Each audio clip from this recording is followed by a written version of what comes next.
In order to distinguish between the four compliance techniques, you first have to understand what compliance is. And this is when we change our behavior due to someone else directing or asking for it. Compliance operates in many forms of life and is all over the place, but it's the easiest to understand in terms of advertising. Because people in sales use a lot of these compliance techniques and use them very well, so that even people with years of education in psychology, myself included, will fall prey to this stuff all the time, even though I know what they are. So compliance can be very powerful. But let's go through each one of these techniques. Don't just memorize the definitions for these. You'll want to be able to pick an example and tell me which compliance technique is being used in that example. So you really want to work with the practice questions to get all of this down. But let's start with the foot in the door. I want you to literally visualize someone sticking their foot inside of a door before they go all the way in. The goal is to get in the door, but they're going to start by asking a small request and then following that up with the larger request. So that's the foot in the door technique. A small request followed by a larger request. If I want $50 from you, that's kind of a lot of money. So what I might do is say, oh, hey, can I borrow like a couple of dollars for lunch? And then you agree to that. Maybe a couple of dollars isn't that much. So you agree to my small request.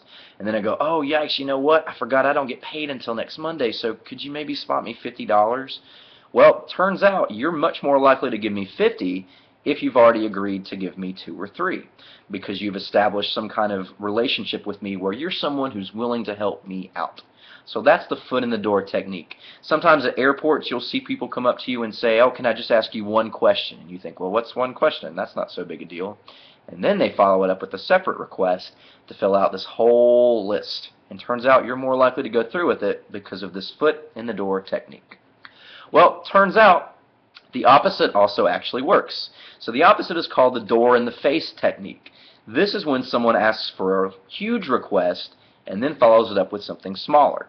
So let's go back to my example where I want $50 from you. I could say, hey, I didn't really get paid all that much last month, so could I borrow $1,000? And you probably should say no to that request. That's a lot of money. So you say no to my $1,000 request, and I go, no, I get it. That's a whole lot of money. Maybe could you just spot me like 50? Well, compared to $1,000, 50 looks great. So it actually looks like I'm doing you a favor by not asking for this huge amount.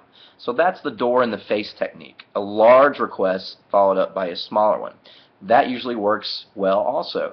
Teenagers are great at this when they're asking for curfews. My sister was brilliant with this. She would want to stay out until 2, so she asked to stay out till 4. And when my parents threw a fit and said 4 is unacceptable, she would compromise and say, well, how about I just stay out till 2? And so my parents think that she has given them something by taking 2 hours off of her night, when in truth that's all she ever wanted to begin with. So door in the face, very popular among the teenagers. The third technique is the lowball technique. Now this one's really popular with car salespeople. They're really good at this technique. Lowball is when you agree to something and then it becomes less desirable. The details change. So you might say to yourself, okay, I'm going to spend $10,000 on a car. That's my absolute limit. And so you're walking through the car lots. There's cars you love, but they're more than $10,000. So you say to yourself, no.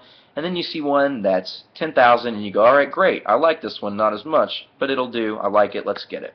So you agree to purchase this car, and then they take you to a small room in the back where you fill out all this paperwork, and then you figure out that if you want power windows, you have to pay an extra $1,000. If you want air conditioning, that'll be an extra $1,000.